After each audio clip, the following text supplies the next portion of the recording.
Hi friends, എല്ലാവർക്കും പുതിയ വീഡിയോയിലേക്ക് സ്വാഗതം. വിക്ടോറിയ ഇംപ്രസ് ഹാഫ് അണ, ഇതിൻ്റെ വിശദാംശങ്ങളിലേക്കാണ് നമ്മൾ പോകുന്നത്.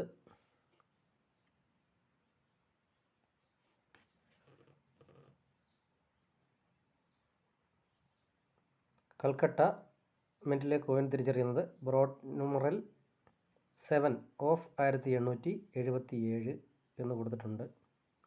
ബോംബെ നാരോ ന്യൂമറൽ 7 ഓഫ് 1877, അതായത് 7. എനിക്ക് ഇംഗ്ലീഷ് അറിയത്തില്ല, അതുകൊണ്ട് നിങ്ങൾ തന്നെ ഇത് കണ്ട് മനസ്സിലാക്കുക.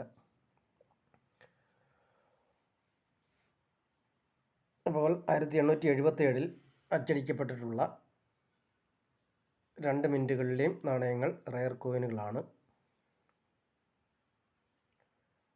250 രൂപയിൽ തുടങ്ങി ബോംബെ മിൻറ്റ് കോയിൻ 250 രൂപയിൽ തുടങ്ങി 15,000 രൂപ വരെയും, കൽക്കട്ട മിൻറ്റ് കോയിൻ 250 രൂപയിൽ തുടങ്ങി 20,000 രൂപ വരെയും ബിൽ ലഭിക്കുന്ന കോയിനുകളാണ്.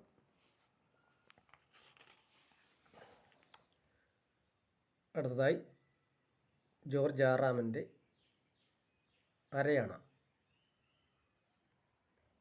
1942 മുതൽ 1945 വരെ അച്ചടിച്ചിട്ടുള്ള ഹാഫ് അണയുടെ വില വിവരങ്ങളിലേക്കാണ് നമ്മൾ വരുന്നത്.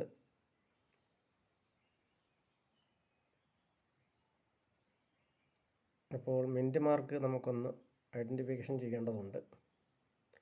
Calcutta dots on either side of legend എന്നായിരിക്കാം, ലെജൻഡ് എന്നായിരിക്കാം. India dashes on either sides of year.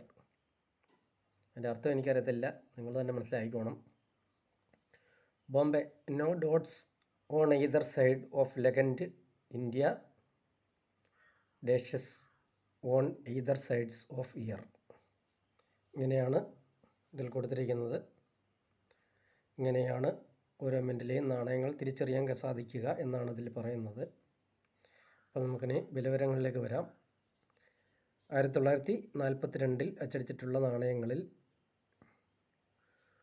Bombay mint coin 15 രൂപയിൽ തുടങ്ങി 125 രൂപ വരെയും, കൽക്കട്ട മിൻറ്റ് കോയിൻ 50 രൂപയിൽ തുടങ്ങി 400 രൂപ വരെയും ബിൽ ലഭിക്കുന്ന കോയിനുകളാണ്. അടുത്തതായി 1943 കൽക്കട്ടയിൽ മാത്രമേ മിൻറ്റ് ചെയ്യപ്പെട്ടിട്ടുള്ളൂ. 15 രൂപയിൽ തുടങ്ങി 125 രൂപ വരെ വില ലഭിക്കുന്ന കോയിനുകളാണ്. അടുത്തതായി 1944, അതും കൽക്കട്ടയിൽ മാത്രമേ മിൻറ്റ് ചെയ്യപ്പെട്ടിട്ടുള്ളൂ. 15 രൂപയിൽ തുടങ്ങി 125 രൂപ വരെ വില ലഭിക്കുന്ന കോയിനുകളാണ്.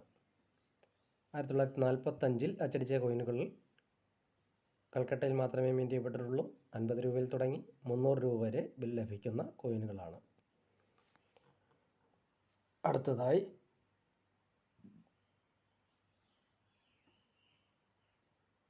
ഇതിനകത്ത് മിൻറ്റ് ഐഡൻറ്റിഫിക്കേഷൻ മാറിയിട്ടുണ്ട്,